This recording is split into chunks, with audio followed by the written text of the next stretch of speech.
Halika, malamig ang simoy ng hangin sa dalampasigan mong hinawi ang karamdamang akala ko'y di na mapapawi. At kahit kay lalim ng galit at bait na iyong sinabit sa kamay ng tadhanang mapaglaro.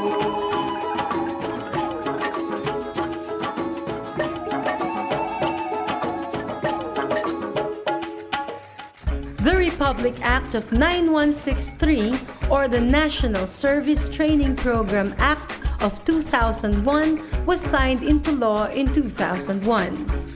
Recognizing the youth's vital role in nation building, the state shall promote civic consciousness among the youth and shall develop their physical, moral, spiritual, intellectual, and social well-being. It shall inculcate in the youth patriotism, nationalism, and advance their involvement in public and civic affairs. The National Service Training Program implementing rules and regulation of 2009 states that there should be an NSTP office in each school or college, university, headed by an NSTP director or its equivalent position, responsible for the implementation of the program. The UPD NSTP is an office under the Office of the Chancellor, which undertakes the function of ensuring that the implementation of the NSTP IRR in the university is in place. It ensures that the core values in NSTP, such as service to the nation and the people and community organizing perspective, are observed and applied in UP. It also initiates university-wide projects that encapsulates and deepens synergic collaborations amongst the different units in UPD that offer NSTP courses. The course sets the basic framework of service to the Filipino people and the community as the basis for all NSTP courses. It emphasizes the UP values of honor, excellence, and service to the people while embodying the topics prescribed by the NSTP IRR. These topics are NSTP orientation, citizenship training, drug education, disaster awareness, preparedness, and management, environmental protection, and other national concerns.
ROTC, or Reserve Officers Training Corps.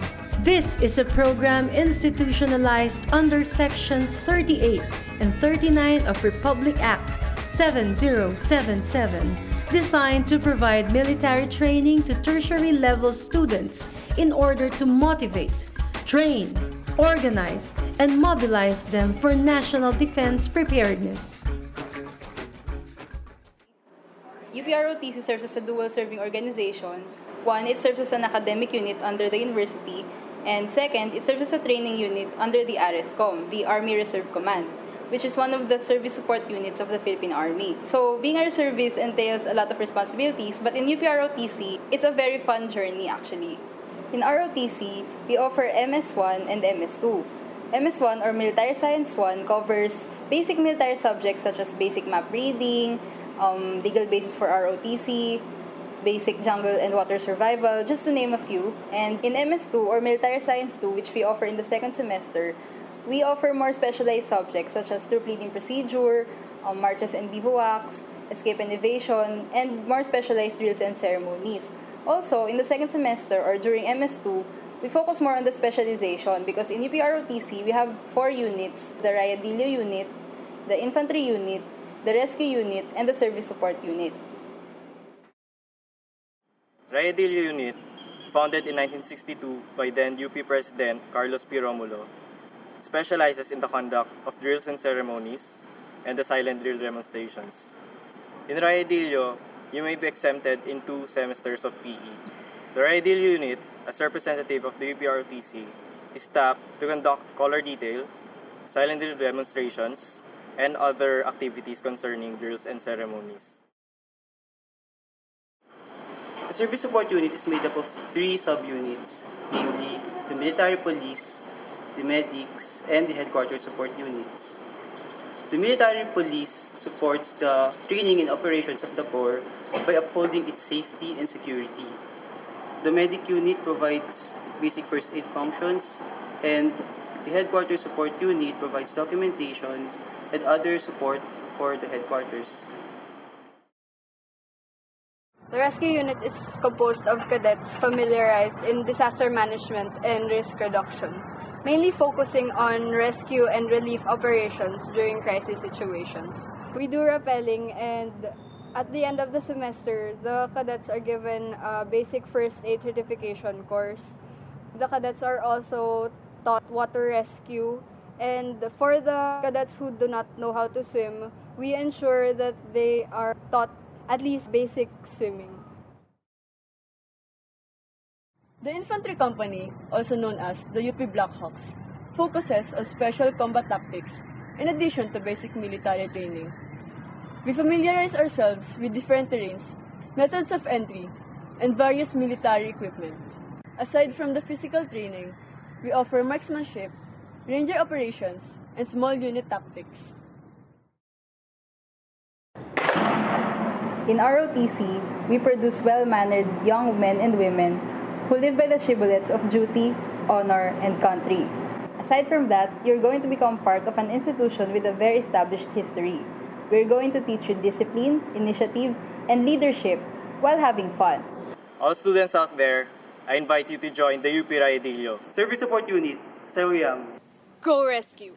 Go! Hunt them, bring them down. UP Blackhawks. Choose challenge. Choose UP ROTC. So enroll in UP ROTC. Be a UP ROTC cadet. Be the best. LTS, or Literacy Training Service, is a program designed to train students to become teachers of literacy and numeracy skills to school children, out-of-school youth, and other segments of society in need of their service. Mga scholar ng bayan, you are now one with the nation. How? One with the nation towards nation building. Our job as citizens is to serve and protect the rights of the Filipino people. And NSTP LTS is one such program that tries to address that right, that educational right. So our program for LTS is a complete program. No, we start with the theories and also the state of literacy in the Philippines. No, we're doing the LTS 1 to prepare the students for what they're going to do for LTS 2. Kasi in LTS 2, talagang bababad na po sila sa mga communities. LTS 1 is a series of fun lecture workshop for our students. And actually, we have a lot of guest lecturers when we talk about different topics like how children learn, early literacy, early numeracy. The lectures that we have and also the demonstrations that we do happen in LTS 1. That's why we also do not accept students who do not do the LTS 1 with us first, because they really need that background, no, the theories and the practices and the pedagogy, so that they will be equipped, no, to do the actual work, no, when they go to LTS 2. Kasi without that, you can bring everything that you know with you, but still, you might not be able to impart it to children because children are different learners compared to adults. During LTS1, we also have an exposure trip where we take them to the area where they will go and teach students. We would make our students plan something that the students would need in terms of literacy and numeracy, which they would also be teaching after LTS1 ends and the practicum or LTS2 begins. Now, what I like about LTS2 is that it empowers students from different colleges, not just students from the College of Education, but even from different colleges to learn how to teach children. We do a diagnosis beforehand. No? If some schools would test children to get who the top 50 performing students are, we get the bottom 50 because we know that these are the children who need our help the most. As the handlers or the teachers of LTS, we try as much as possible to provide them a structure, the lesson plan that they would be using. But we always tell them that you are free to tweak it. You're free to actually put in your own inputs, because you are the ones who know your students best. Nung first time ko makita yung child ko, actually umiyak siya sa akin. I was so scared because she was crying.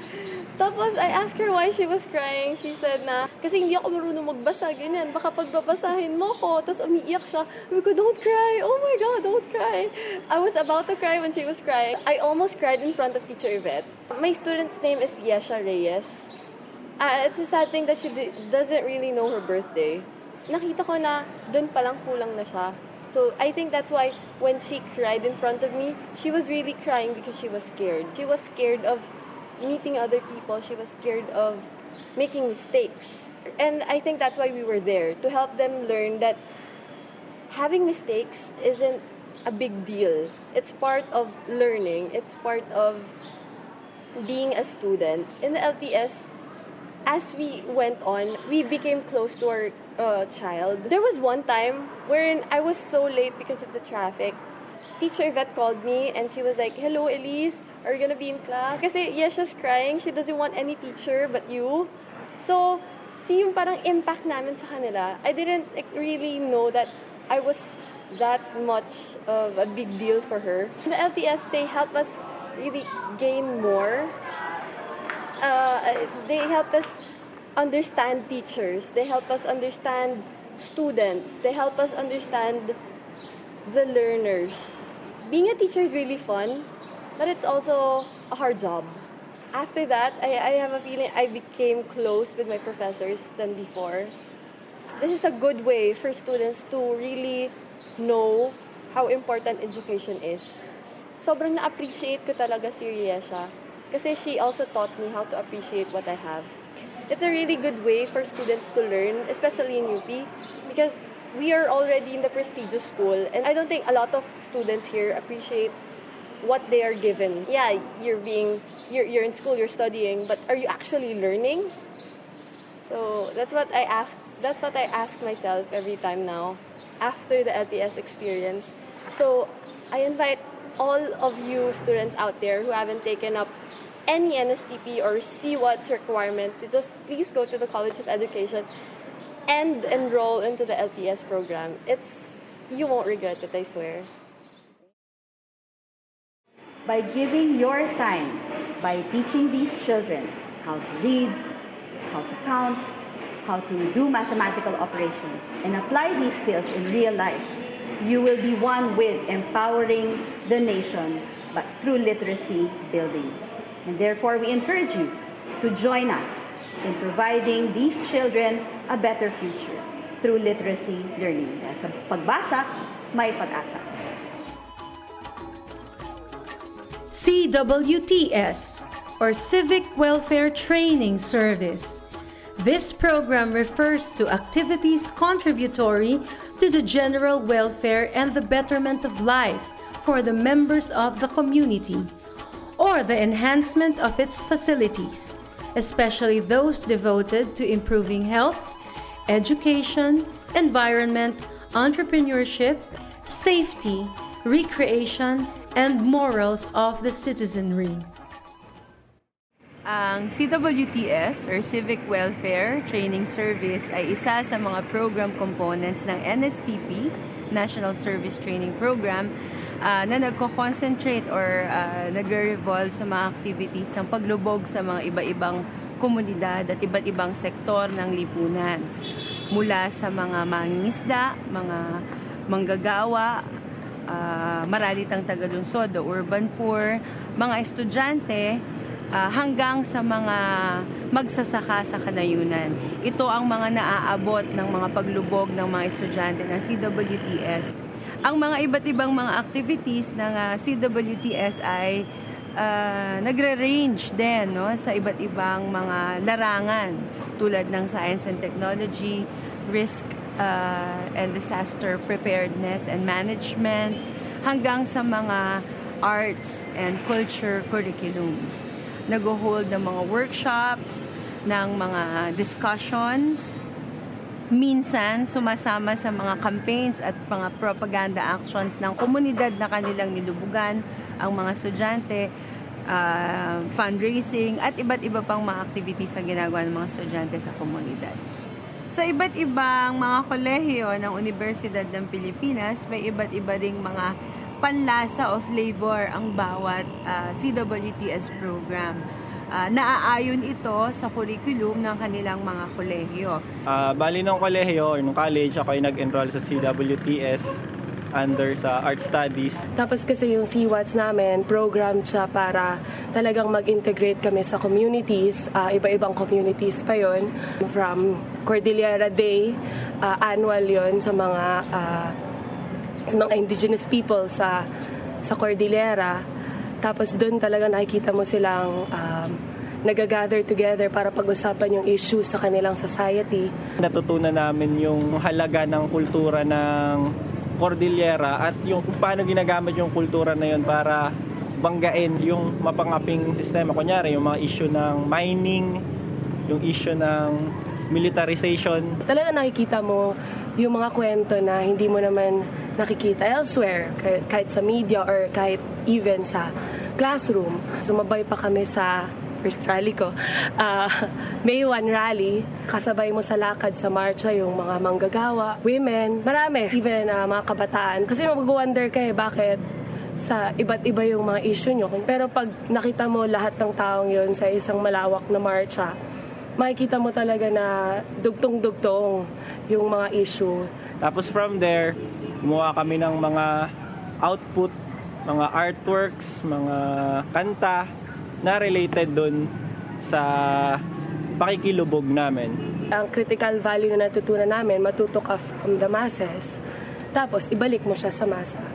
So yung naisip namin, isang fundraising event, benefit concert, tinawag namin siyang waya-waya, nakapag-organisa kami as a class. Yung mga banda namin sa class, nag-perform sila, tapos yung klase namin mismo bumuo ng isa pang bagong banda. Marami din ako nakilalang alternative kinds of music. Yung na-gather namin na amount, bumili kami ng ilang sako ng bigas para ibigay sa kampuhan kasi at that time, syempre yung mga magsasaka, continuous yung struggle nila for genuine agrarian reform. Tapos talagang may kampuhan, nakapiket sila sa labas ng House of Representatives. So doon, nagkaroon pa nga kami ng mga performances kung saan ako ay nagbigay ng isang tula. Tapos, pakatapos nung tulang yon may isang ale na magsasaka na sabi sa akin kung pwede daw humingi ng kopya ng tula. Sobrang natuwa ako kasi syempre, di ba, parang ako naman isang simpleng estudyanteng nagsusulat lang naman ng tula.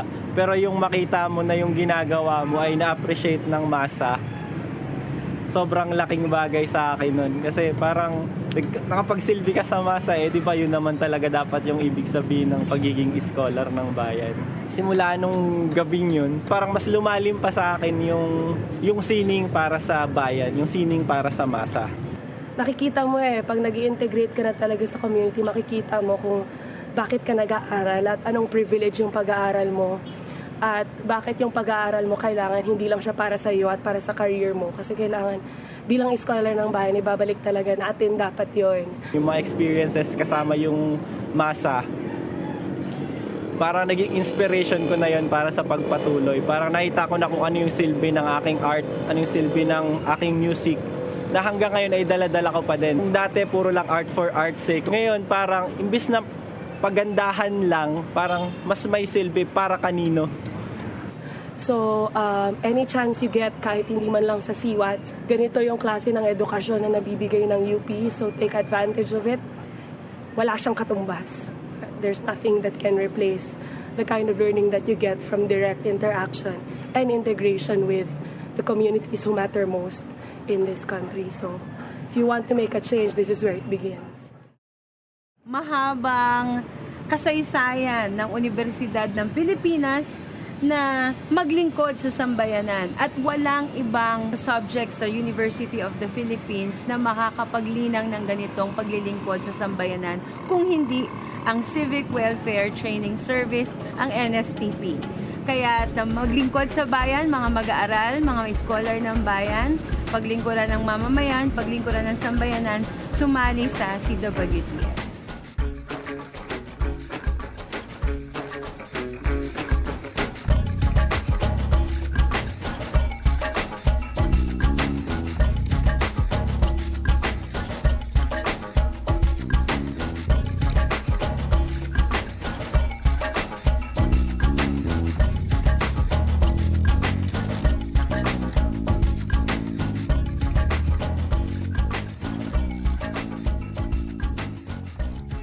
The world is yours, as well as ours, but in the final analysis, it is yours.